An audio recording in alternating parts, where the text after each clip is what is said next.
there's a lot of people who like yell from rooftops and are like, look at my X or Y partnership. But I ultimately think that like the applications and the numbers and the users tend to tell the real story. Have the virtuous cycle going. It won't necessarily always be going at the speed, at which like the Monad community or the Monad's repute grew like right after a fundraise, for example. If you're doing the right things, if you have the right principles, then when you go through that boost, you are really able to take advantage of it.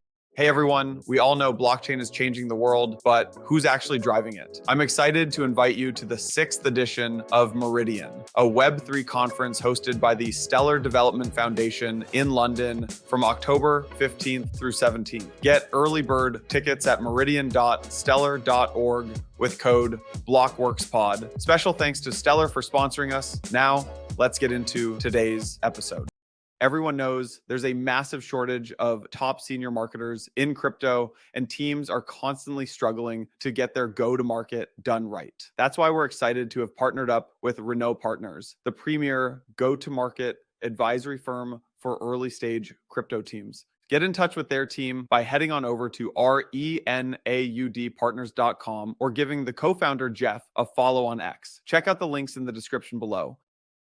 Hey everyone, Jason here. Have you ever wanted to play casino games with your friends right from your couch? I'm excited to tell you about MyPrize, the first multiplayer online casino where you can play, chat, and win together. When you make your first deposit of $10 or more, you'll get $20 for free. Head on over to myprize.com/invite/empire to get started. What's up, everyone? Before we jump into today's episode, I'm excited to share Empire's first ever security partner. Harpie is the best tool to prevent your wallet from theft in real time. Harpie is not just a security solution, they are a peace of mind solution. But don't just take our word for it. Harpie is the only wallet security solution that protected 100% of its users from attacks like the Ledger one in Q4, which was an off-chain signature attack. To learn more about Harpie, click the link in the show notes or visit harpie.io/empire.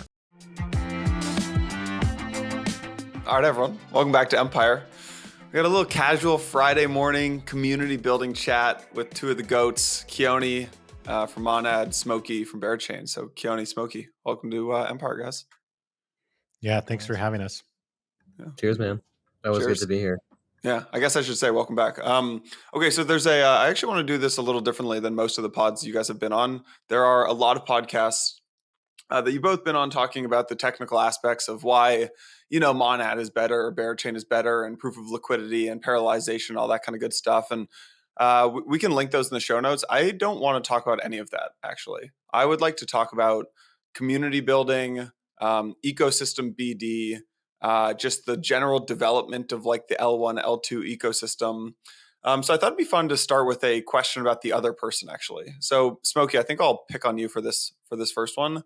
How would you describe the Monad community relative to Berachain? Yeah, for sure, man. I think generally they seem like a pretty inviting and welcoming bunch. I think that there's like a pretty interesting focus or encouragement around like it seems like content creation and like sort of like funky art and visuals.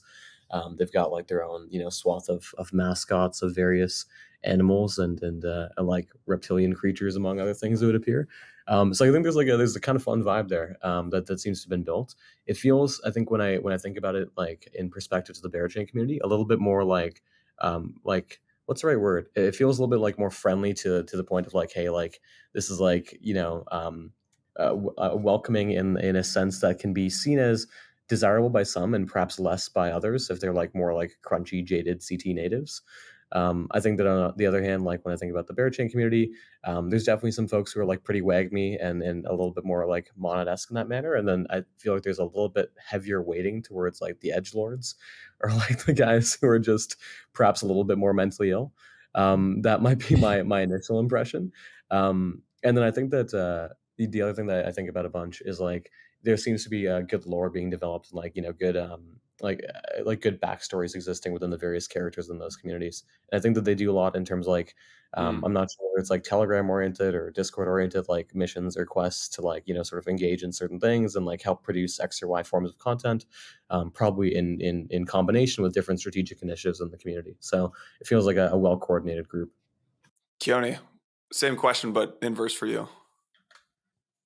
Yeah, I think that The Berachain community also have a ton of respect for Berachain community and what the team has done to help cultivate that, and then the contributions that the different individuals within the Berachain community for sure have made to help um, really put the community on the map and really make the community kind of famous. Um, I agree with that characterization. I think the branding of Berachain seems to be a little bit more um, bear oriented. That sounds really dumb to say, but just like there's more of a single coherent theme of like, okay, bears and then honey and then I don't know what other things related to that. So maybe it's like a little bit easier for people to riff off of like just other things that are related to bears. Whereas I think for the monad community lore, it's maybe initially started a little bit more randomly with just a character that someone uploaded that then kind of like through community curation like rose to the top and ended up taking up more and more mind share, and then so the lore has developed a little bit randomly and organically, but I don't it's probably true for everything, so I don't know, but yeah, it's just there's more new characters being created within the monad storyverse, let's say, in my view. A lot of what we talk about here is community and culture. How would you define that? That's a good question, man. I think it comes from a number of different aspects. On one hand, it is, what is like the first thing that people think about when they think about like, your brand or your chain, if you will. It's like, what is that instinctual feeling? And I do think a lot of it is that oddly psychologically driven portion of it. It's like, oh, how does this, brand or community or group make me feel? I think the culture is also sort of endemic to that in terms of like, okay, how does this make me feel and what does this make me want to do? Right. Or what is broadly encouraged? Is it encouraged for people to, hang out with each other to, try to better each other? Is it encouraged for people to shit post and like copy pasta and like make memes and like fuck around and find out? Is it encouraged for people to, like just be absolute, violence on the internet? Like what is that baseline? And I guess that the way that we think about it a lot is how do you build a culture that feels authentic and real, and how do you build something where it can be approachable from a number of other audiences and but also like malleable over time, right? So I think that like in many cases we've tried to stay true to our roots or our origins of like we try to be fairly competent in the work that we do, but we also try not to be serious because I think that being overly serious is one of the biggest turnoffs. And I think that when I approach and see a lot of these other L1 and L2 ecosystems of the past, there's been many times where they actually sort of like leave people with this feeling of like belittlement almost, right? Or it's like you are not good enough to understand X or Y. This is not a space for you, right? So I think that there is a degree of authenticity that comes along with like building effective community and culture. It's like, hey, we are not manipulating you guys to perform X or Y actions. We're not trying to farm you guys.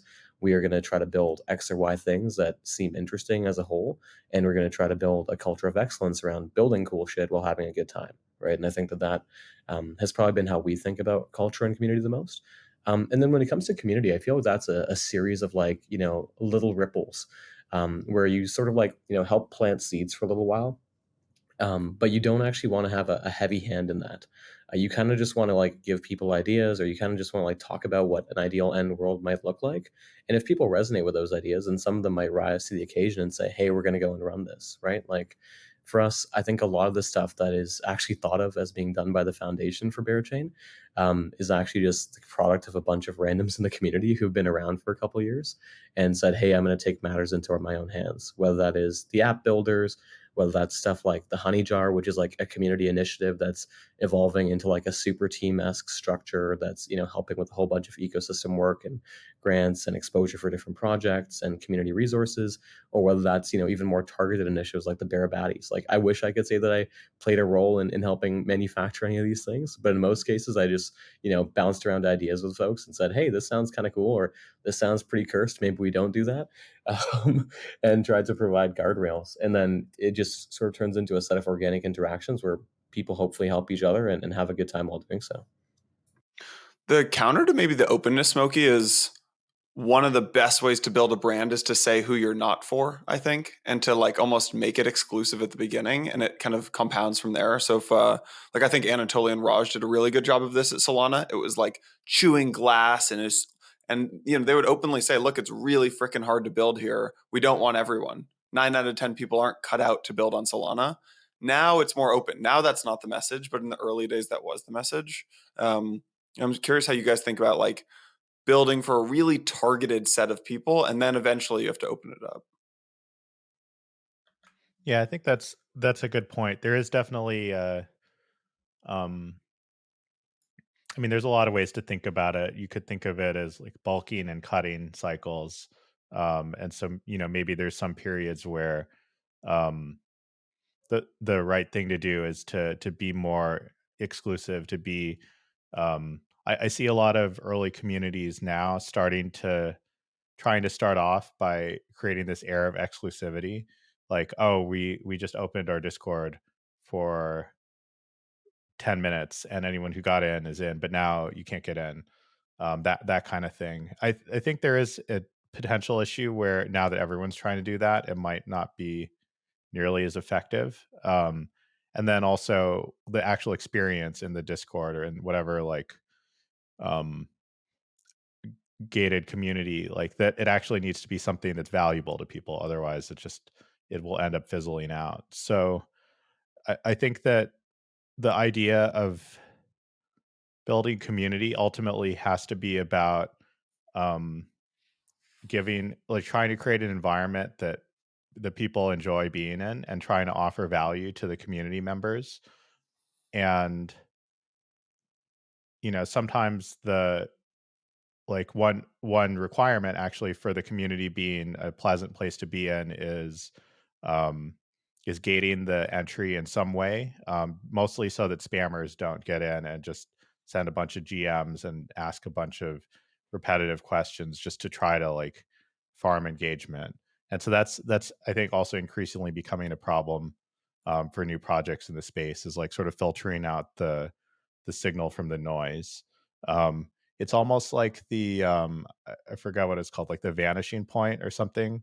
A while ago, and this is a little bit of a tangent, but like the it's getting hard. It gets harder and harder for this is the thought that I had, for crypto startups to like hire engineers over time, because over time more and more of the job applicants will be North Koreans. And so like to have to sort through that number of like potentially malicious people, it becomes a higher and higher burden over time. And kind of in the same way, like when you're building a community, it gets actually harder and harder over time because there are more and more bots that are going to kind of like swarm and overwhelm you. And there's zero cost to the bot operators to run all these bots. So they're going to definitely swarm more and more. And gating the community or having some level of protection to make the community a pleasant environment, plus actually being very thoughtful about like what it is that people actually what benefit people are getting from being in the community. Those two things Mhm. together are really important for growing an early community. We're in that state of the market where, like, every cycle, people come out and say, we have too much infra. Why do we need competing L1s? Why do we need other ecosystems? Why don't we just double down on what's existing? And obviously, you guys disagree with that. I mean, you go out, you're building your own. Um, how much of the builders that you're attracting um, are very mercenary-ish, like very profit-seeking? And one, do you care? Two, what can you do about that? And like, does it matter for you guys? Right? Yeah, good question, man. I think this actually ties in a little bit to what Yano asked earlier, in that like I think that in Tony and Raj saying, "Hey, you guys are gonna have to eat glass. You guys are gonna have a horrible time here." I think that actually creates like a high pass filter, like a higher barrier for entry. And the best goal there really is to self-select for the people who are going to be able to go the distance, right? Crypto is famously problematic in terms of incentives when it comes to long and short termism, if you will, and probably weighs a lot heavier towards that short termism at the moment. And I think that there's certain things that one can encourage within their messaging, within comms and within incentive programs at the chain and mechanism level or the foundation level, to do your best to like avoid said mercenary counterparties, right? And there's a number of debt giveaways in many cases, but what you're really trying to create is on one hand a degree of like loyalty and allegiance, I think, and a willingness to take a concentrated bet. And on the other hand, I think a degree of vendor lock-in, as cursed as that might sound, but I don't think it's actually entirely inaccurate, right? You think about this a lot in Web 2. Is there a way that one can increase switching costs? But is there a way that one can actually drive enough value to, the protocols building around you to actually make that increasing switching cost, if you will, worthwhile for that protocol, such that it's not a, antagonistic relationship? And for us, I think that there's a couple things that we do to ensure that we avoid mercenary builders. One is, I think that we try to be very diligent in our processes when it comes to understand the backgrounds and the previous work of folks that we're working with within the ecosystem. And I simply think that just doing a little bit of homework can reveal a lot of information on what people have or have not been involved in the past, which can definitely pay some dividends and avoid some grenades. I think on the other hand, we don't run any grant programs, and we think that the vast majority of grant and incentive programs of that sort are quite toxic, and more than anything, attract these mercenary farmers and builders. And in the same way as Keone was talking about bots, there's a very similar sense of like, bot builders of sorts who are just like, spitting up really shitty Uni v2 and Aave v3 forks at max speed to try to farm grants across every ecosystem without a developed, set of primitives. So I think that, one of the easiest things that you can do is simply be very upfront in that messaging, and then also to have like a very like rationally skeptical view on a lot of builders. I think that what that leads to at the end of it all is actually just a focus on net new applications. Because I would say that the majority of mercenaries are not always building something that is net new. Certainly, some are like very competent and they're saying, "Hey, I'm building something that you've never seen before. Pay me to come here and build this, and we'll go to whoever bids the most for us." But I do think that what actually happens at that point is that if you can, help convince that person that maybe, as opposed to taking a short-termist, more mercenary mindset on this, that there's an opportunity to really make it something generational or something that is, category defining, and to go long on it, then I think it is possible to turn mercenaries into missionaries. I think ideally you just find missionaries in the first place, right? But that's sort of been our internal thinking on this front. Keone, would love to hear your thoughts on that. Also, Keone, I'd love to hear you passed over this comment about trying to avoid hiring North Koreans. So would love like 1 second of commentary on that, but also would love your response to Santi's question. Yeah, sure thing.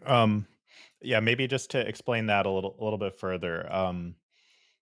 I think this is a specific comment about when you're hiring Solidity engineers. Um, there are definitely there have been a number of notable incidents in the space where a team hired someone who was either anon, or maybe they weren't anon, but like they portrayed themselves to be like, I don't know, in another country, so they couldn't like turn on their camera, or they couldn't travel in to interview. And then there actually was like some sort of attack on the protocol months later after things launched. I think Munchables was like a good example of that. Um, and when I say North Korean, that's kind of like that's a maybe lazy phrase, but just in general, like someone who is trying to infiltrate a company to like insert a backdoor in some way. Um, and I just think over time there's sort of more and more of these resumes floating around, or more and more automated submission of these resumes to job postings. So it becomes harder and harder for folks to sift through all of that. There are definitely a lot of telltale signs. In the past, I've written about this on Twitter. Um, that how to spot a quote unquote North Korean software developer applicant. So I think there are ways to like train oneself to like just have the right set of questions to ask. But it is definitely becoming a higher burden, or like just more and more overhead for folks, especially hiring certain roles, especially Solidity engineers, to deal with. Yeah. I guess back to Santi's question, like, who do you think of when you think of the ideal person to come build in Monad, Keone? Like, do you ever meet someone and you're like, honestly, you should go build in like Solana or Berachain or Movement or Say or Avalanche or something else? Or are you like, look, come one, come all, come all? Yeah, it's an interesting question. It's very much come one, come all. I do think that I agree with Smokey's point about how um, a lot of the grant farming developers are sort of proposing to build something that's very similar to something that already exists. Um, and I think anyone that's trying to build something that's very unique, very differentiated, there's just no problem with that at all. It's just like, there's different spectrums of aggressiveness in terms of like how speculative of an application a team is willing to build. Like some people are very focused on things where the path to the story of like how this is going to be a very useful app is very easy to understand, like a very straight path, but it's also probably because it's more similar to like other things that have come before that have been successful. And then there are other ideas that are just much more inherently speculative in nature. And yeah, I think that I'm definitely excited about some of those more speculative ideas because I think that's what the space needs is just a much broader diversity of efforts, and that's how we ultimately get apps that can cross the Mm. chasm to mass adoption. Before we go a little, because I want to spend a whole section on like ecosystem and stuff like that. There's one thing I want to talk about before moving into that, which is founder brand building instead of just like the brand of Monad and the brand of Berachain. How do you guys think about just your personal brand, and like striking this balance between degen and professional? Like Keone, I feel like your brand, like you come across very like level-headed, cool-headed, balanced, savvy engineer. Like Smokey, you're a little more like degen, like fun, like memes, things like that. Like, how do you guys think about striking that balance? Yeah, I guess I think about it a lot in terms of like, how does it resonate with the broader brand, but also just how does it remain authentic? Like I don't want to ever attempt to morph myself or my public image into something that is going to be misrepresentative of when people meet me IRL or when we end up chatting, etc. I think that it's been an interesting tool for us though, because I think a lot of people, especially going into this next little while, have very high expectations probably for both teams here. And I think that on the other hand, what's been kind of nice is that there's a lot of people that just sort of wrote off Berachain from the start because they're just like, okay, there's a bunch of bears and like these guys are anonymous and like what the fuck is going on? Like this looks really stupid. And it has a name like Berachain, which is meant to induce stupidity.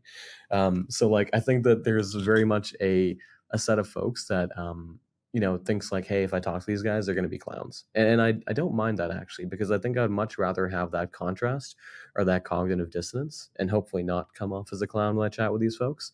And it's been an interesting recurring theme sometimes when we have a conversation with people that, have only ever seen us online or perhaps who have like, not just dug in too much. And on one hand, that can backfire spectacularly if that becomes the dominant narrative. On the other hand, it's something where I think that if enough people sort of see these network effects forming and keep on asking themselves, hey, like, why are all my friends who I respect and who I think are competent, excited about or backing or building on Bearchain? Then I think it actually leads to a really interesting set of like, what the fuck moments where people are like, I'm confused by this and I'm interested in this and therefore I wish to learn more. So I guess when I think about like founder brand, I try to keep it as real as possible, while also being responsible towards Berachain as a whole, right? I'm not going to go off on unhinged tangents for no good reason, but I'm also not going to try to make myself seem like a suit when I'm relatively far from the such.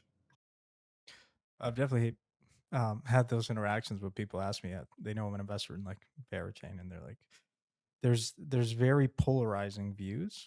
Not so much for Monad, I think, but especially for Berachain. People are like, this is like the next Terra. How like why is it that you're pushing it? Like, why do you like about it? I think in part people don't understand like proof of liquidity, and they do you think that, well, I agree with everything you guys are saying, that sometimes you want to create like a high barrier to be self-selecting for people that are serious, people that are committed. On the other hand, it may present like a roadblock in attracting other investors or attracting where people might just rule you out. And, it is a very competitive landscape. I think both of you guys have a healthy, vibrant kind of startup ecosystem of projects building. I've met a few on Monad. I've met and invested in a number in Berachain, as I have in other ecosystems. I'd like to like double click on this. Like, is there a particular founder that you guys think that you're not attracting that you would like to attract, but it's just been difficult because of how you position the protocol, of how you position like what you're looking for? Um, and is there something that you guys think that has been very beneficial to the success that you've had so far in attracting builders? I mean, I would just say that it's hard as a new founder to, attract the resources that are needed to grow the product further, build the team further.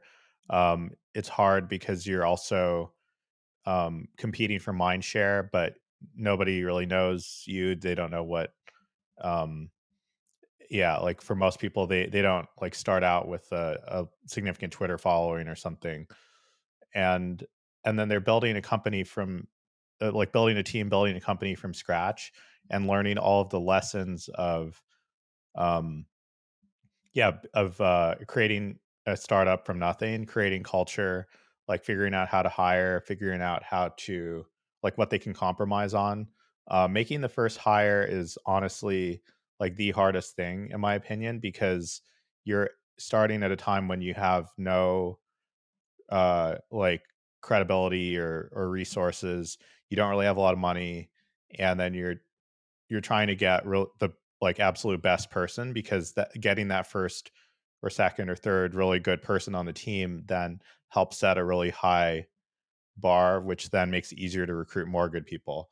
So you're kind of, like you have to figure out what you can compromise on, and find a diamond in the rough in some way.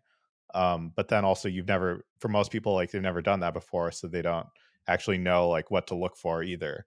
And I think in traditional tech, the startup journey could last like several years before like starting to get bigger and raise more money, um and the team sizes are quite small in the early days, whereas I feel like in crypto everything is sped run. So you know people are expecting that you I don't know, it's just that everything is faster, but the learnings still have to be kind of the same, so the learnings have to happen a lot faster. When it comes to founder brand, how much of it, and I mean this question in the most respectable way to you guys, how much of it is because of you and like what you've done on Twitter and building the community versus like, oh, Monad just raised hundreds of millions of dollars. Therefore, Keone is someone we have to follow. Therefore, Keone gets a lot of followers, which then gets VCs more excited. Right? There's this kind of virtuous flywheel that happens, and I think Smokey, the same could be said with Berachain because you guys are very hyped up. People like you guys, but like the tier one VCs invested, and it creates this kind of big brand building flywheel. I guess like maybe with the audience in mind of like a founder of an L1 or an L2 or an app that hasn't really taken off as much, like what would your advice be to them to do like both brand building and founder brand building? Yeah, I think of a lot of it like comes down to just having something to believe in. I know that sounds kind of corny, but I believe that there's like a non-trivial element of truth there, right? And going back to a little bit of like what Keone was saying, I think that there's very much something to be said about like attracts like, right? It's one of the oldest laws in chemistry, but it's also one of those things where, good talent attracts good talent. Differentiated, interesting, creative builders attract differentiated, interesting, creative builders, right? And I also do think that the space is so small at the moment in terms of like actual vetted leads or addressable market in terms of people who are actively using crypto knowledgeably on a day-to-day basis and people who are actively trying to build in crypto. That in many cases, if you think of yourself or if your brand, your community, your network as a set of nodes, if you do have a few strong nodes, right, whether that's people like Santi advocating for us or other friends spreading the good word, it sort of ends up getting in a lot of the right places at the right times, right? I think of it as like those branching network effects, and a lot of it does come back to that brand, like you were saying, Yana. I think on one hand, like definitely like the hype cycle plays into it, and people are like, oh my god, lots of VC money raised, like something something airdrop, Yahoo, like let's go farm the shit out of this and engage and do our best to find free money. I also think that more recently it's definitely created an angrier faction, if you will, of folks who are like, oh, scam VC chain, like bad, like money bad, go away, I hate you, VCs are going to dump on me. And I understand that too, right? I don't think it's like an irrational viewpoint. I also do think that comes from a history of like lots of L1s that have raised an unholy amount of money, or L2s for that matter, and then ended up with like a ghost chain and a pretty dead ecosystem with nothing for these users to actually engage in. So I understand like the PTSD there. So when I go back to your actual question there, like founder brand building, community brand building, I think it's giving people something to believe in that is real and backing it up with evidence and empirical facts, right? It's not just, hey, look at this ecosystem. I promise there's so many sick builders here. I promise it's going to be great. Like you don't want to sound like a SoundCloud rapper. You want to be able to demonstrate like proof of shit being done, right? And I think that's why for us we do our best to really help support projects that are building stuff that we think have a chance at adoption. And it's so like funny, especially with this like consumer crypto wave that's happened recently. It's like people suddenly woke up and realized that we need things that people want to use, which maybe seems a little bit more logical on its face and like incredibly obvious. uh, that I'm just like, it's almost insane to me that we're calling it consumer crypto when it's just like, okay, crypto that people want to use in some manner.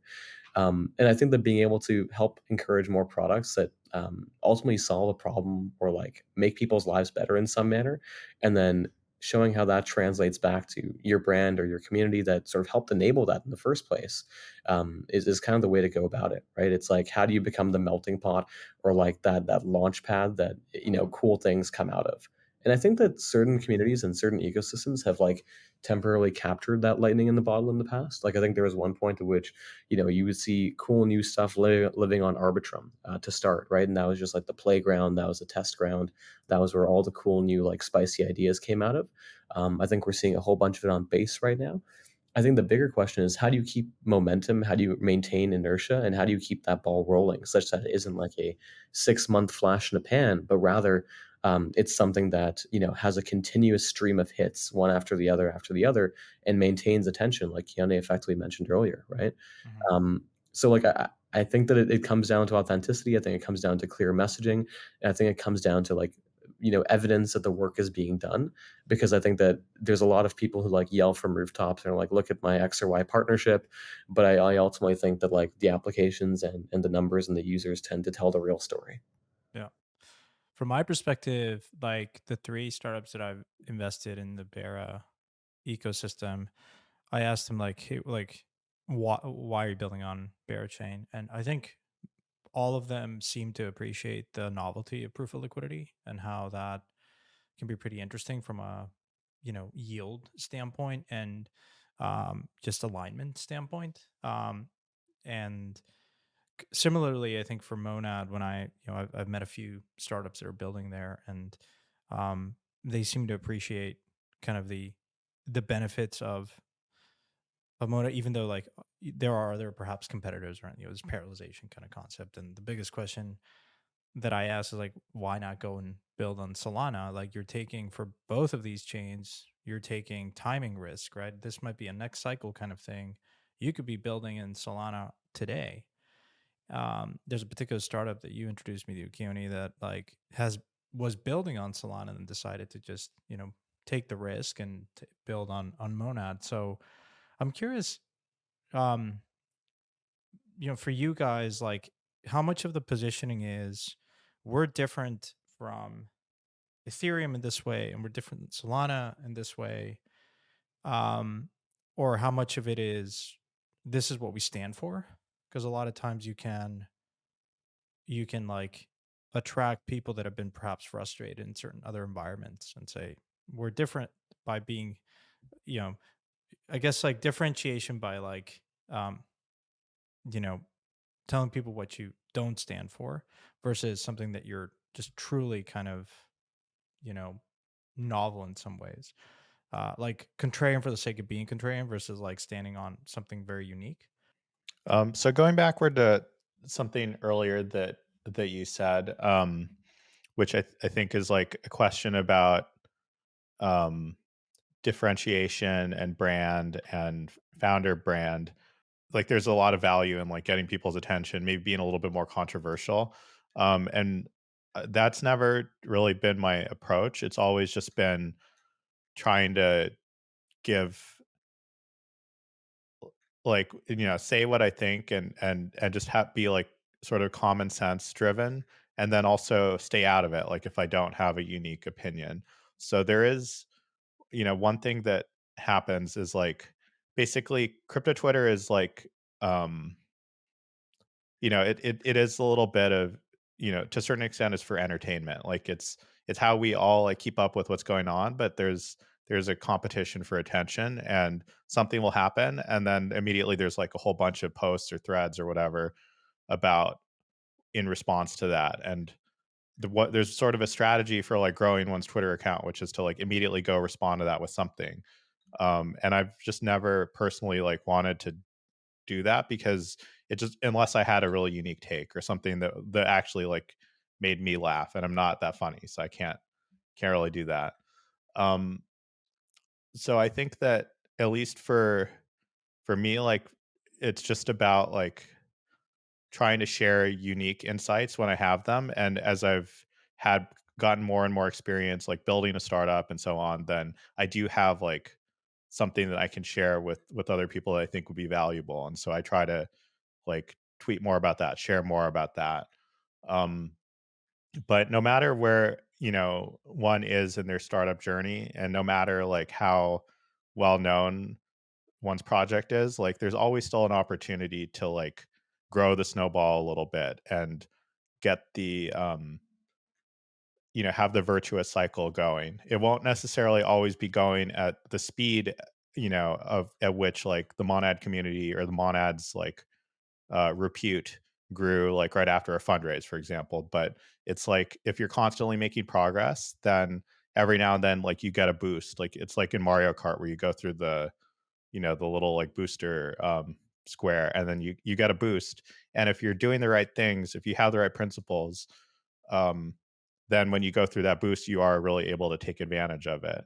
Um, so all of that is just to say, like, I think it's possible to overthink it. Also, there's so many other things going on. Like there's, we're posting on Twitter, but we're also trying to grow our teams. We're also like working on product. We're also like strategizing around a lot of other things that are going on. So it's possible to over-index on like the brand building, and I think it's better to just sort of do something that's natural, that is like consistent with who we really are, and then like people tend to respect authenticity. And if anything, like the thing to tweak would just be like the frequency of tweeting, because like if you're not sharing anything, then people can't really respond to that. So that's like the only thing that I would say is like an intentional, like just try to like push the button a little bit more.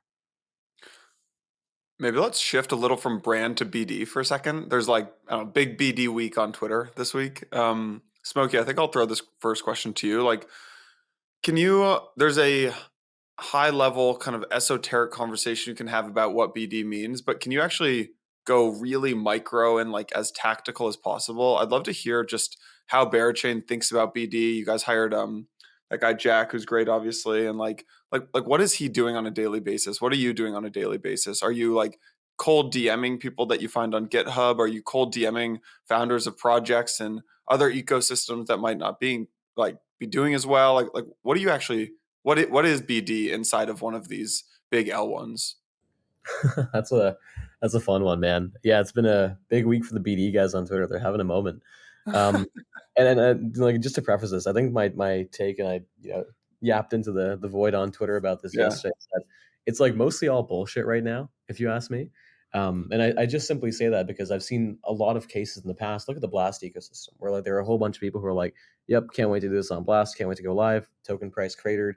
Half the teams are dipping to other chains. There's literally like the meme coin of the ecosystem going to Solana. Like, shit happens at launch, right? So I think that on one hand, you can make the very best plans on launch and on having a strong ecosystem, but there's also a world in which you get punched in the face despite best efforts if the market says like fuck this.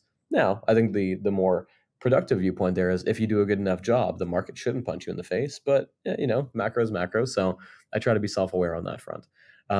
In terms of the work that we do on the BD team, I think that there's a few different angles.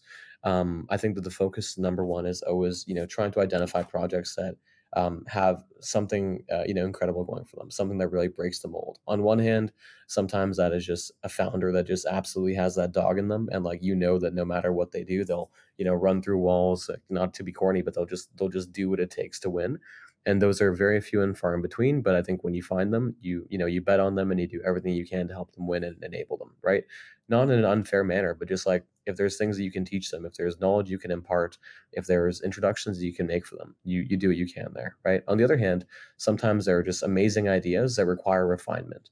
And it's like, okay, you guys have a lot of the right pieces of the puzzle here and you have the right skeleton, but you just need to like rearrange a little bit to make it actually able to walk. And that's another thing that I think we spend a lot of time doing. It's like, hey, this product actually has great legs, but I don't think you're telling the story correctly. Here's some way that it might be a little bit easier for people to grok it.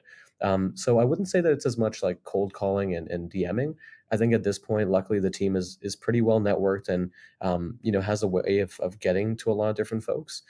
It's on one hand talking to our different investors and our different friends and community members and saying, hey, what's cool stuff you're seeing? What do we think would fit nicely in the ecosystem? Nowadays with like a couple hundred projects and change building on the Berachain ecosystem, there's a lot of like flywheels like forming there by themselves, and folks saying, hey, my friend heard that I was building here and I want to come build here as well. We're live on testnet, like can you guys help us with this or that? Can you help us solve this problem with deployment? So that's part of the equation as well. On the other hand, it's us saying in a more opinionated manner, like, hey, these are a few things that we think can be absolutely massive in the future. How do we get ahead of that, and how do we make sure that there's ideas that represent this concept on Berachain nice and early, right? How do we make sure that we are not, simply chasing a narrative, but rather helping to define it ahead of time? And I do think that even going back to some of your earlier questions, man, is a thing that's super important, right? Like if you're building a brand, if you're a founder, if you're some early stage team, it's important to think about how does one not just subscribe to an existing narrative, but how do you actually help craft or create a new narrative and help further the metagame. And I think that becomes really cool, and that's something that we try to like work with teams on. So how do you tell your story in a manner that's both authentic and new, but not new just for the sake of it, but new because it truly is that, right? And I think that just means that you have to have a very high filter. I think the other side that like this really comes down to is thinking about the different aspects of an ecosystem that need to work together well, right? So, Berachain has, of course, a large focus on liquidity. So, of course, thinking about different ways that there are applications that could bring lots of TVL into the ecosystem. Even though I don't think TVL is as robust of a metric as it once was in the past, it's a question of how do you make sure there's enough ambient capital floating around to make sure that people are actually able to transact as they desire. And then I think increasingly important over the last few months, it's been how do you actually think about distribution? There are so many chains that have, dozens, perhaps, let's say, of applications, and maybe hundreds of users, or let's say thousands of users that are there. And that ratio doesn't often end up working out really well. Like you need to find a way to get your applications, your content, whatever it might be, in the hands of tens, hundreds of thousands of people if there's a chance of stuff actually taking off. So I think we also try to, figure out how we can help curate an application ecosystem that, has a chance of actually attracting people, whether that is, again, good ideas or, more seamless user experiences, that you can have abstraction type approaches. Is a Telegram front ends? How do you actually get something to a point where people can use it easily and they want to use it? So, on the micro scale, what that really comes down to is having conversations with founders and team members, figuring out what their strategic initiatives are, figuring out what problems they need to solve, right? Is it, hey, I need a better, way to bootstrap my own liquidity in my user base? Is it, hey, my project is, running out of like steam just from a narrative and thought process point of view? Is it, hey, I'm having trouble raising? Is it, hey, I don't know how to grow a community? Like, what can I do here? What are some things I can try? I think a lot of it is just finding ways to be that concierge or that extension of a team in a manner that isn't short termist again, right? It's not, hey, like let's just go throw money at you and let's just go like raise around for you. I think it's a lot more, hey, how can we help teach you guys how to do this for yourselves, such that in the future you're just a better team as a result of having worked with Berachain, and having just jumped into the ecosystem. And I think when done correctly, especially with the right sorts of concentrated bets, that leads to a lot of like loyalty, that leads to a lot of brand affinity, that leads to a lot of people who end up being pretty ride or die, because I think it's really easy to just say you're going to do something, or it's really easy to say, hey, we're going to throw some money at you. I think it's a lot harder to say, hey, I'm going to make time and an effort to work with you guys on a weekly basis, and to check in on this or that, or to review different materials you're putting together, and to really get your hands dirty and have a vested interest in the success of these different protocols. And I think it's also most authentically done when it's not a grift, and when you're not like, hey, you should give me some advisor tokens from doing that. Like, fuck that. If you're helping teams in your ecosystem, you should just be helping teams in your ecosystem. Like a chain. I've said this quite a few times, but I really do see a chain as the sum of the apps that are built on top of it.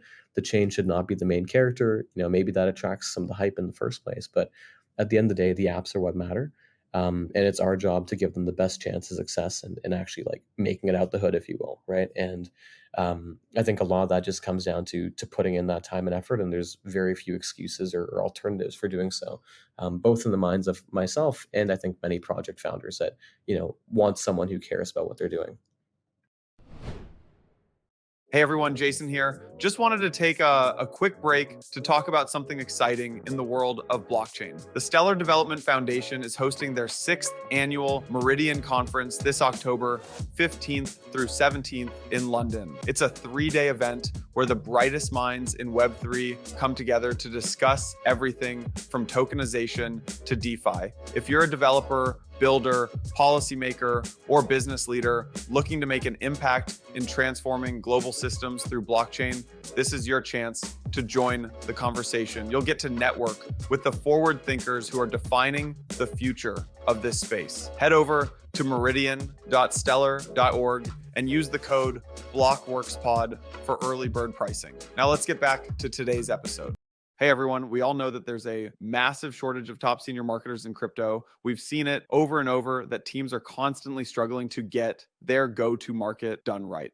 That's why we're excited to have partnered up with Renault Partners, the premier go-to-market advisory firm for early stage crypto teams. They help top founders tell their stories better and build great non-technical teams. They advise founders on all things marketing, including tight brand positioning, community building, social media, and building A+ internal teams. Don't just take it from us. They work with some of the top projects across Solana, Monad, Base, and many more. If you're a founder or a VC looking for support for your teams, I highly recommend connecting with them. Get in touch with their team by heading on over to renaudpartners.com or giving the co-founder Jeff a follow on X. Check out the links in the description below. Hey everyone, wanted to take a second to talk about MyPrize, the first multiplayer casino where you can watch, chat, and play together with your friends and favorite creators. Getting started is super easy. Use a credit card, PayPal, or even crypto to play over 500 games, from classic slots to live table games. Join the MyPrize community now and use referral code EMPIRE to get $20 for free when you make your first deposit or purchase of $10 or more. Head on over to myprize.com/invite/empire. Link will be in the description of today's episode. For a lot of Empire listeners, your crypto is not just another number on a screen. It's part of your future. I know Santi and myself feel that way. Our security sponsor of this episode, Harpie, takes this responsibility seriously and is the only wallet security tool that shields users from both on-chain threats and sneaky off-chain signature attacks. If you've ever been in that situation where you're moving quickly, you approve something on-chain, you realize that the address might be a dubious address, or you're really hoping that you could take that back, Harpie has you covered. Harpie can redirect your assets to your self-custodied vault, ensuring they remain completely under your control, safe and sound. With Harpie's always-on monitoring, you're not just detecting threats, you're actively blocking and recovering compromised assets from malicious transactions before they can even confirm on-chain. Harpie is the only wallet security solution that protected 100% of its users from attacks like the Ledger one in Q4, which was an off-chain signature attack. So if you're serious about protecting your crypto investments, it's time to make the switch. Secure your wallet for free at harpie.io/empire. That's Harpie, HARPIE.io/empire. If you want it to be even easier, just click the link in the show notes. So a lot of this has been perhaps a more philosophical discussion around culture and positioning, and I want to I want you guys to take us into the future.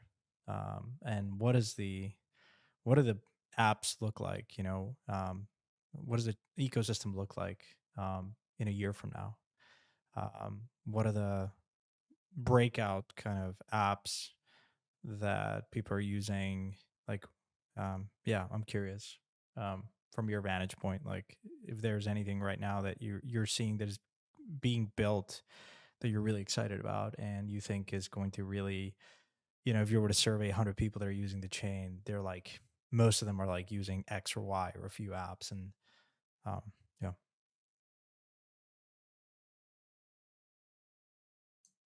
Yeah, I think maybe one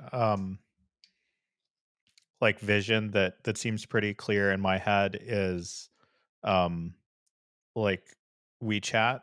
Like if you've ever used WeChat, there's just so many like sort of sub uh apps that are like almost embedded within the app.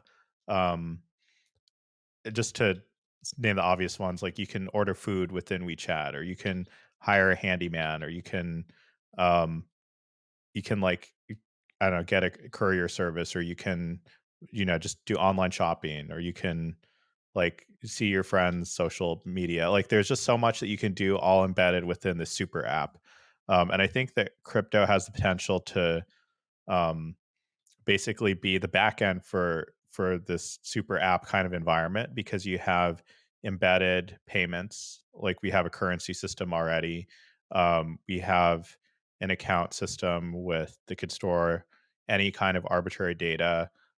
There's like commitment schemes to um, like the data could be potentially like compressed or encrypted, stored off chain somewhere, but then the commitment to it is stored on chain. So that we have all the pieces, but it's really on us to put the pieces together and create this coherent user experience that is modular, that allows new application developers to kind of plug into that, um, and give a really fast, just like um, very pleasing and fast user experience. So I think that when I think about that, it comes down to like the user onboarding, the user experience. Mobile is a huge part of it, um, which is why I actually feel like the Blast's pivot to focus on mobile does make sense to me in some way. Of course, it's all about execution, but I think that yeah, just like that would be one very specific vision of the future that I feel is like pretty reasonable to imagine the possibility. Smokey, what about you? Yeah, I think that I imagine sort of an infinite playground of sorts. And I think that ideally that playground is as accessible as possible and has little satellite locations in every system or every city, and a very smooth and pleasing user experience for sure. Because I think that that's evolving over time, and the bar is going higher and higher in the space, especially as like adoption of stuff like Solana increases, and people just get used to that nice like snappy user experience, which I think is very important. I think that for us, like we've been excited to see a lot of teams just getting a little bit deeper and growing and expanding on testnet and getting to like try cool new things. And I think that is what I hope for to see continue. I think that I'd love to be able to see the Berachain ecosystem as a place where people go to build something cool, new, and interesting in a very welcoming environment, and where there's a lot of precedent and scar tissue by like their peers who built cool stuff in the past. On one hand, I think the ecosystem is primarily known or was first known for like a pretty heavy DeFi focus. And I think there's a lot of really cool stuff in the mix over there, right? Whether that is, the gummy guys that allow you to, basically borrow anything against anything else and have some very fun experiments with leverage. The concrete dudes who are building like credit default swaps on chain, which can be incredibly interesting for a more sophisticated, like, more traditional finance audience as well. Or, the guys like exponents who are allowing you for the first time to effectively directionally incentivize leverage trading with different tokens, so you can actually use that to really like tap into some of the crypto culture and have someone saying, hey, like, this is Mog versus Harry Potter Obama Sonic Teninu pair. I'm gonna bribe someone to go long on one token and go short on the other, and actually like have those mini social games with economic incentives playing out. I think all that's super interesting. I think, like I mentioned, consumer has been a bit of a meme, but I'm actually really excited to see some of the stuff that's like tapping into the culture and feels correct for Berachain starting to see legs, and I want to see more and more of those in the future. So, for example, there's the guys at Puffpaw who Santi knows, I and was gonna they say I've invested in 3 startups. You haven't mentioned a no, single don't worry, one. the schools I'm are like, coming. No, but like they're amazing, right? These guys are building something that is actually it's very colloquially seen as vape turn, but it's actually a pretty interesting incentivization mechanism for people to quit smoking over time. And I actually think that is like a superpower of crypto, like beyond even instant settlement and efficiency, which taps into some other apps in the ecosystem. It basically means that one can use these token incentives to help enforce certain behaviors, and I think the core of that is having a product that's good enough for people to use without that incentive and using that incentive to really turbo it. But in the case of Puffball, for example, they actually incentivize people to decrease the amount of nicotine they're consuming over time with increasing token rewards and have a pretty elegant system there. There's guys like Over Under, which I know Santi loves and I'm a big fan of as well, just a founder who very much has that dog in him. And is building the kind of abstracted experience that allow people to use computer vision approaches to actually speculate on Twitch streams and basically automatically predict odds of various events happening in game from previous trading data. I think stuff like that's super cool because you can basically go and like partner with the streamer and start reaching tens of thousands or hundreds of thousands and hopefully even millions of people in a very simple way just with like a Chrome extension, right? And I think that stuff like that gets really cool because it sets a precedent for more stuff that could actually like utilize crypto in a manner that isn't annoying to people, and actually have some advantages when it comes to instant settlement, yield earning potentials, et cetera, on chain. So I guess without just doing a massive Barra eco shill fest, what I really want to get at is like I think that we want to see cool new things continue to develop. I think we want to see experiences that truly get to users. And I would similarly agree. I think there's exciting stuff happening in mobile. And one of the areas that I haven't seen talked about as much, but I actually saw Peter from 1KX talking about this on Twitter recently, that I think is so untapped, but is really cool, is like building products for women, right? Like this is maybe like a taboo topic in some cases, but or just not discussed that much because I don't think crypto is always the most welcoming space for girls. I think it's been actually really enlightening to like meet more folks from like the Bear Baddies because they're actually like, they're pretty cool. They're like sharp. They like what they're doing. They're like learning more about crypto and having a good time while doing it. And when you think about it, just from like a spending power point of view, from like a purchasing habits point of view, women really do drive that in the United States and in many other geographies. They're the largest content producers. In many cases, there are guys that follow them into different habits for various motivations, right? Like I think that building apps that the girlies want to use is actually like a massively untapped field. And we've got a couple of those starting to cook in the earlier stages. So I actually think that like building products and sort of erring towards applications that help tap into the increasingly prevalent culture of the internet, if you will, while keeping like a nod towards crypto's more like cypherpunk origins is really important here. And I think that's what I hope to see the ecosystem continue doing while just like taking advantage of the capital efficiency, the liquidity unlocks, the customer acquisition cost advantages of proof liquidity, and staying fun, right? I think that if we stop being fun, then we've lost it all. And I think that that's what I want to really make sure we maintain going forward. yeah, we have both of you guys here. You clearly these two ecosystems, along others, are great like beachheads to attract not just existing builders, but like the other builders that haven't bothered to think about crypto and now they will, or I mean, at least that's the bet. How do you think about interoperability? Maybe, a founder comes in, starts building on Monad. But ultimately, like, are you guys actively encouraging or facilitating interoperability to the point where, I mean, at the end of the day, you want the app to be extremely successful, especially, and that may entail building connectivity between other ecosystems. Yeah, I think I care the most about just seeing the growth of the space of decentralized apps. So for me, that is the single biggest thing.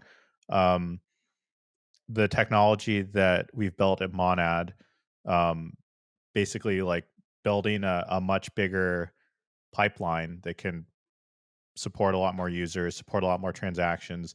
We think that that's an unlock for a lot of users or for a lot of developers that are aspiring to mass user adoption.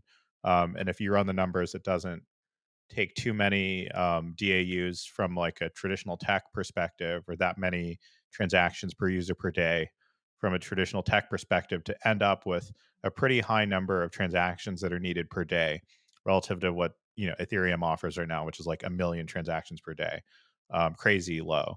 So I think that um, there's good synergy between like certain kinds of applications and the technology um, that we're working on that we've built. But I actually am most focused on just seeing like high quality applications within the space in general. And then in terms of like where people choose to build, what they choose as the best backend, that's almost like a secondary consideration to me personally. And so I will do what I can as an individual to like just share learnings and try to do things that like share information, share learnings that help accelerate um, the space for all builders without worrying as much about the exact where. So from an interoperability perspective, I think it's great that we have great different bridging solutions that are helping to connect all these different environments. And Monad is an EVM compatible layer one. It's actually really easy for developers who built for the EVM to deploy on Monad or to deploy in other environments. There's not a vendor lock-in um, aspect that like what Smokey was mentioning earlier. Yeah, for sure. And I guess like to quickly add on to that from our side, I think it's incredibly important to have like effective inroads and outroads to an ecosystem. I don't think that one should ever attempt to constrain users.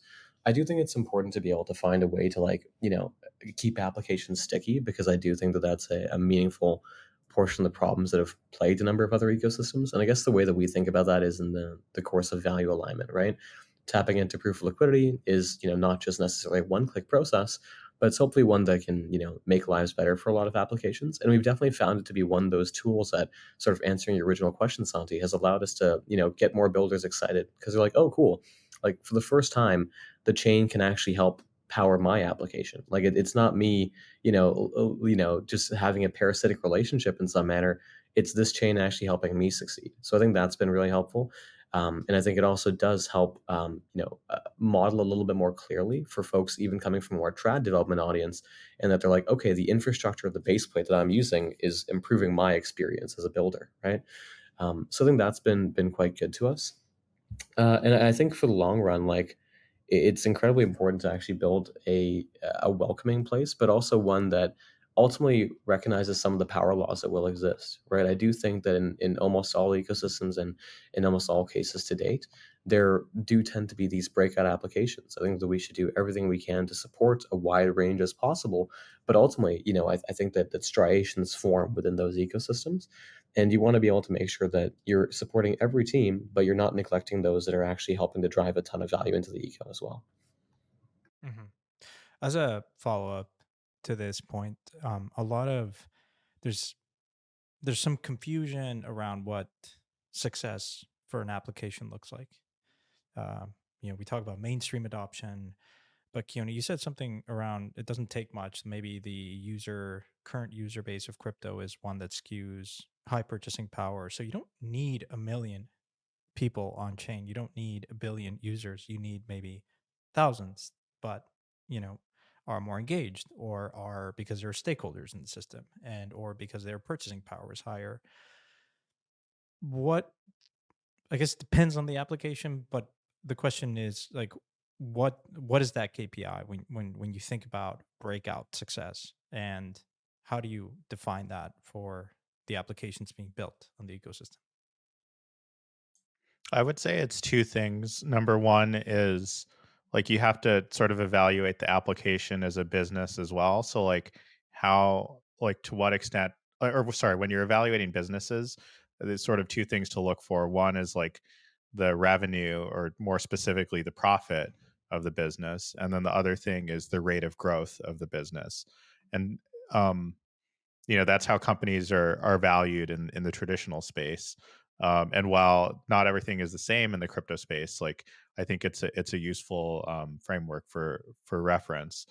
So I think that the good news is that because um, the amount of on-chain usage is still very, very limited. Like there are a lot of people that are excited that love crypto, that think about crypto a lot, but they've never actually like set up a wallet. Like they only just trade crypto on centralized exchanges. So there's actually this huge amount of potential users that already have like some amount of maybe alignment with the values or awareness of the memes or awareness of like what's going on that just need to be tapped into and encouraged to come on chain and are just waiting for like the right application to really get them going. I think that from looking back in the past, um, there were certain applications that absolutely went viral, that absolutely had incredible rates of growth of their user base.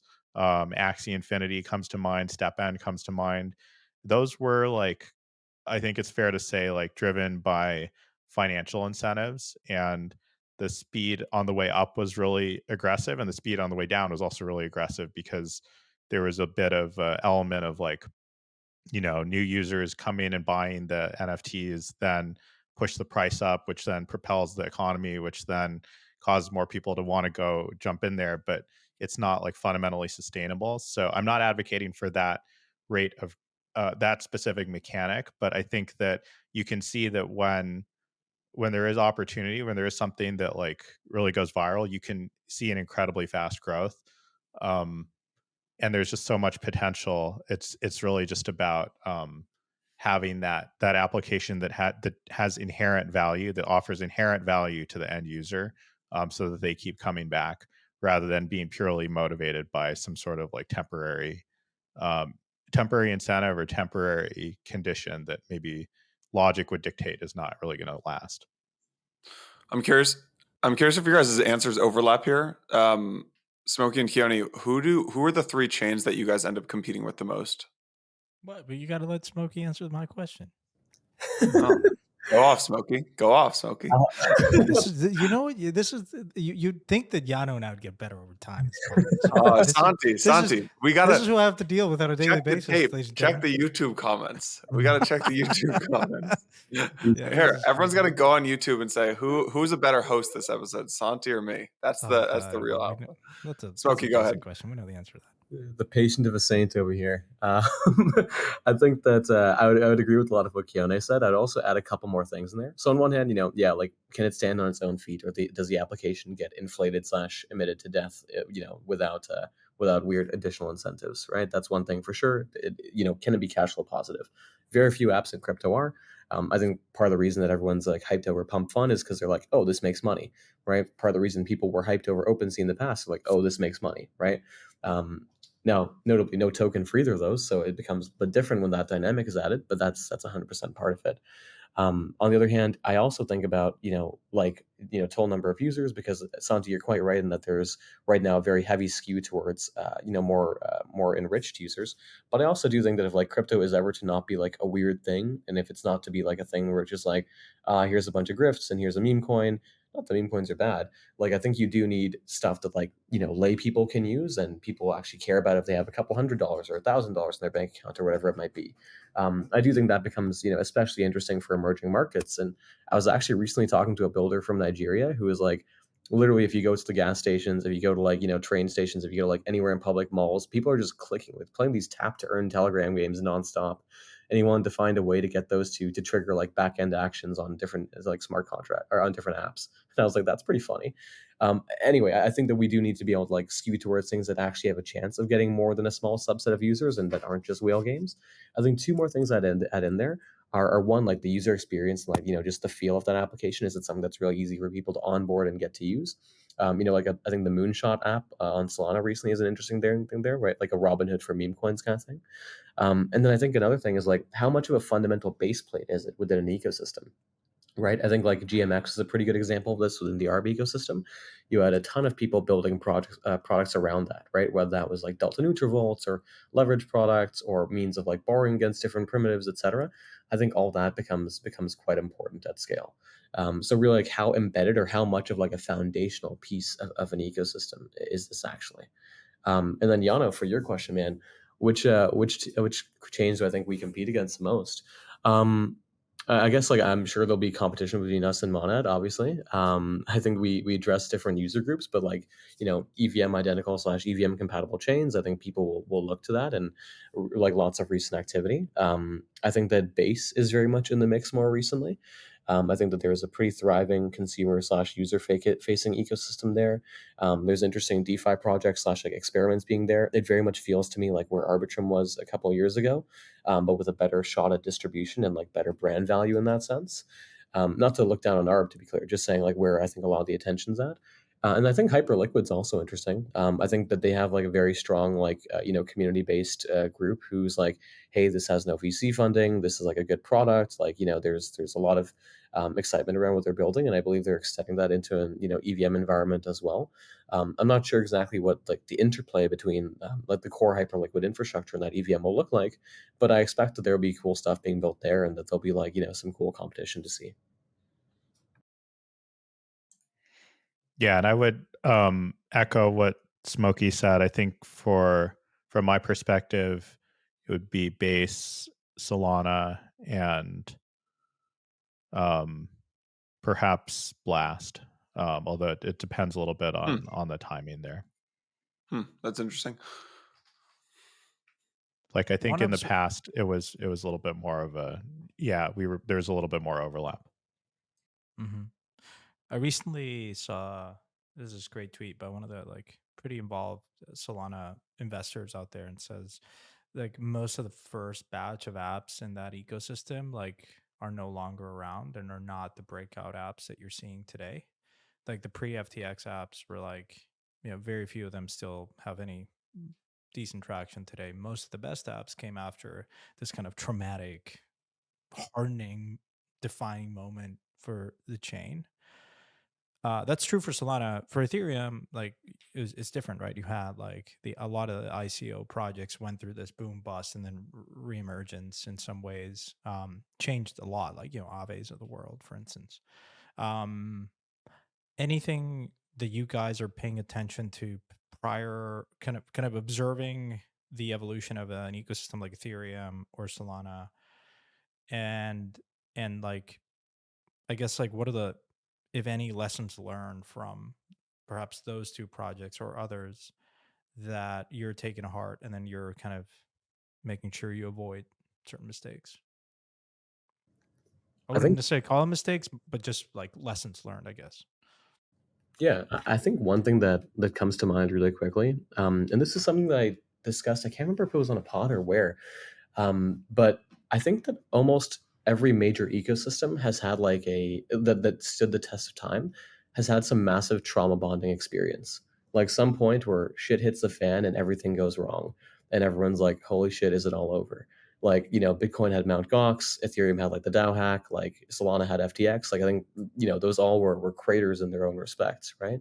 But I think that actually serves as a very interesting culling moment, where the people that survive and the apps that continue doubling down, are that much more locked in, right? And they're that much more like hell bent and fully, I'd say, aligned with whatever is being built, and also tends to be a good like just learning experience and point for change going forward. I think that for us, I've been thinking a lot about that. On one hand, it's simply perhaps been like how long people have been waiting for Berachain in some cases. On the other hand, like I think we've certainly seen shit in the market over the last little while that isn't necessarily Berachain specific, but has had ripple effects. But I think that like whether we've had that trauma bonding moment or not, I actually think that that's an event I will look forward to in the future. if if it hasn't already happened, because I think that that means that whoever, like the crowd that remains after getting gut punched, is an exceptionally strong crowd, right?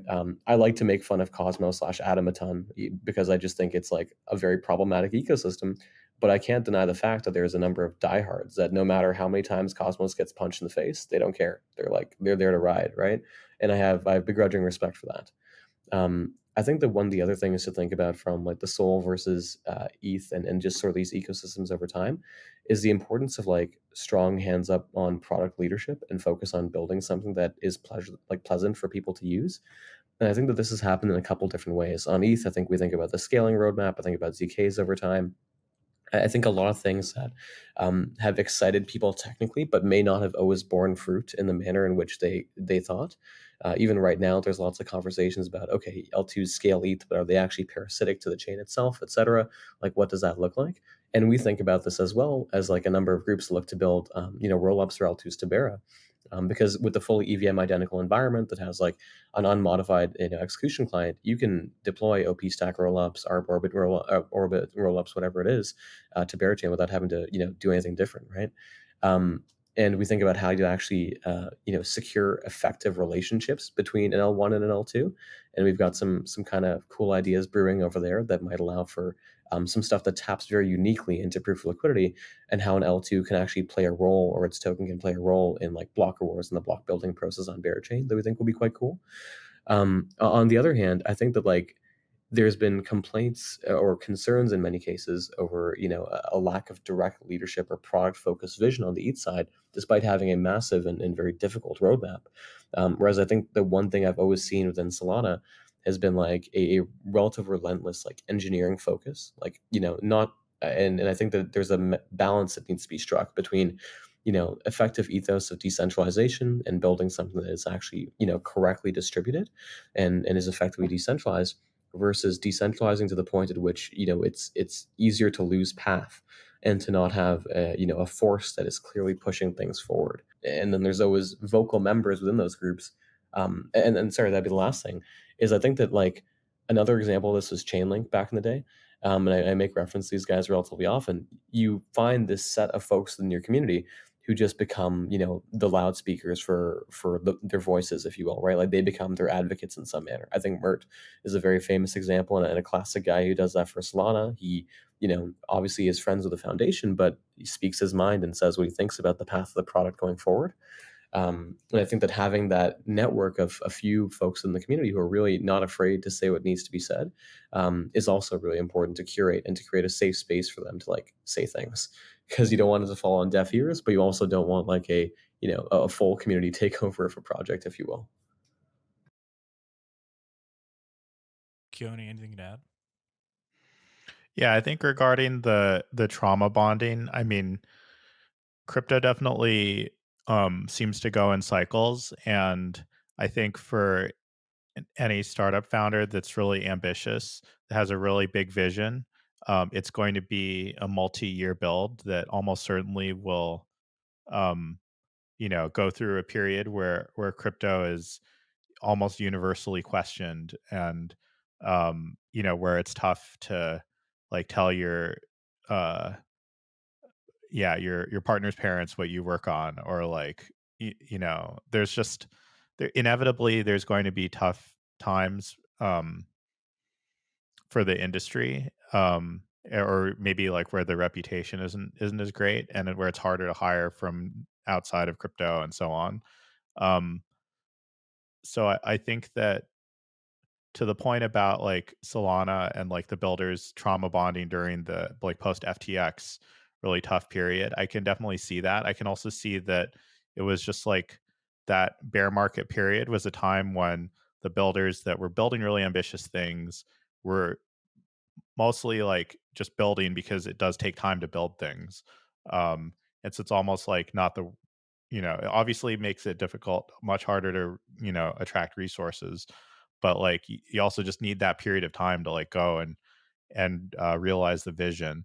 And so one thing that I think is would be good to be better understood in the space is just like the amount of time it takes to build something that is um that is really trying to push the limits of what's possible, from an application perspective. Like, we should reset our expectations a little bit, and instead of being like, "Oh, okay, well, like project started, like they're going to have be launched in 6 months and like fully deployed in a year." Like, it might take longer in the traditional tech space. It just takes, the expectation is much longer for how long it takes to build things. And I think if we want really great apps, then we should set our expectations longer, and we should almost like, know during that time that there are going to be periods that are really tough. Mhm.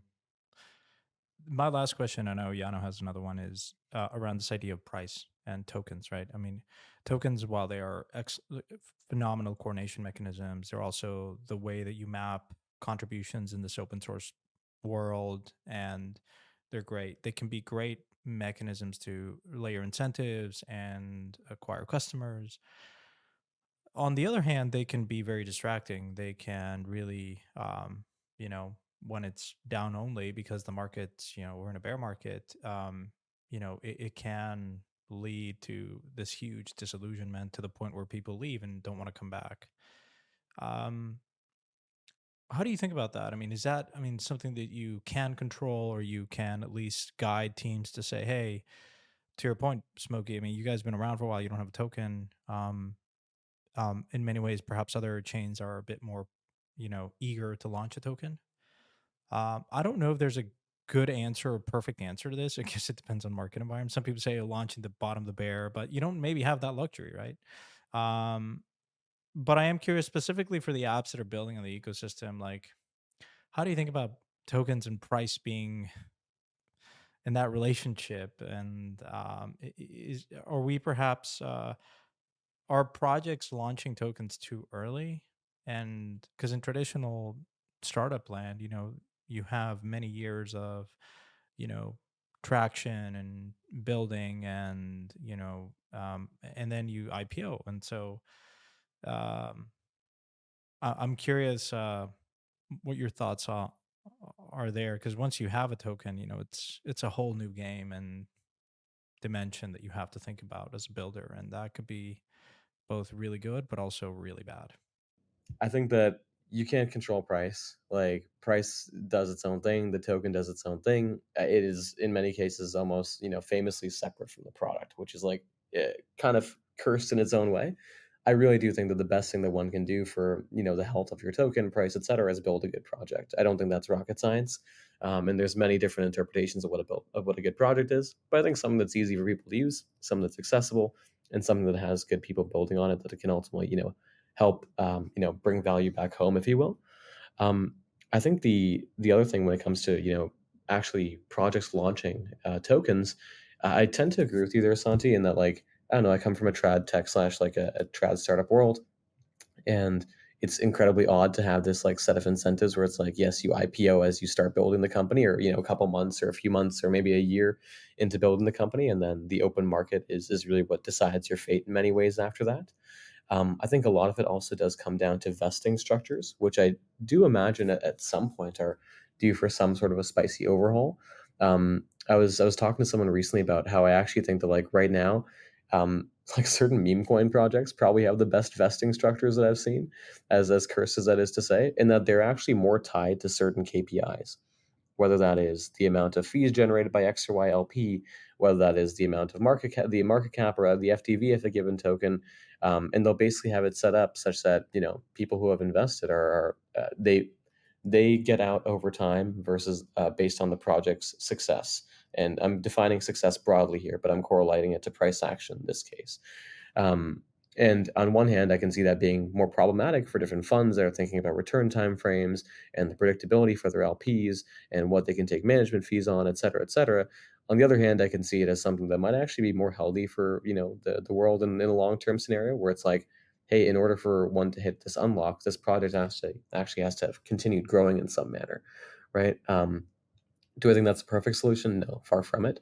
I just think of it as a potential alternative in this kind of weird world of vesting. I think ideally a token is an accelerant or something that allows something that has already hit a degree of product market fit to continue driving said product market fit. Of course, for us as L1s, it's a little bit different, and you kind of need those for gas and the utility of that, if you will. But I think in the case of many applications, they end up being to some extent a user acquisition tool, on the other extent a sentiment acquisition tool. And I think that the former narrative has been played out more than the latter.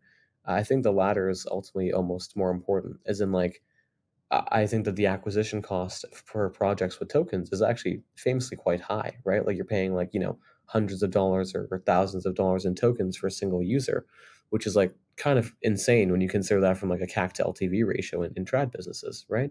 Um, but what I do think is valuable and what I think can be, thoughtfully engineered is how you can actually, design a token release schedule or an airdrop or distribution event that rewards the right people, is targeted around that, effectively has well vetted leads, as opposed to just, spraying a whole bunch of tokens into the abyss and hoping that a few people, want to start playing with it after.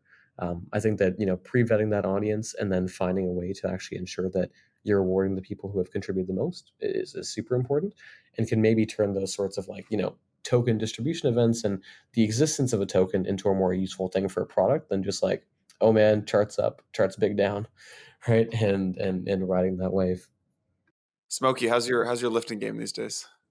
You know what, man? Travel's been less than ideal, but it's good. I'm in decent shape. Setting the think bar I heard- low for Keone. All right, I see.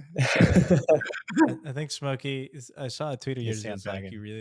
You really like these oversized shirts. I've started. Yeah, Yana said that I can't lift. I mean, but fine. Like, so I wear these oversized shirts to hide the lack of muscle. That's what I'm going for these days. Dude, they're just very cozy, and that They way, are. like I never like being that. You never want to be that dude in the gym, or I don't like being that dude in the gym in like the tank top. I would rather be the dude in like the Oh. oversized hoodie who's like hopefully pushes some good weight, and then people are like, whoa, what's going on over there? You know that you can't even wear a tank top in out here. They're like, no, you Really, can't come. No, you gotta Europe, be man. modest. You gotta wear a polo shirt. That's what I'm blaming it. Oh, Yeah. man. But this All right, was guys. just a really This good is great. discussion. Yeah. Yeah. Smokey, Cheers. thanks. Keone, thank you. Appreciate it. Thank Thanks you, for having gents. us, man. Hey everyone, big thanks for watching today's episode. Wanted to just quickly remind you about the Stellar Development Foundation's 6th annual Meridian conference this October 15th through 17th in London. This is an incredible opportunity to network with the forward thinkers who are defining the future of this space. Head over to meridian.stellar.org and use the code BlockWorksPod for early bird pricing.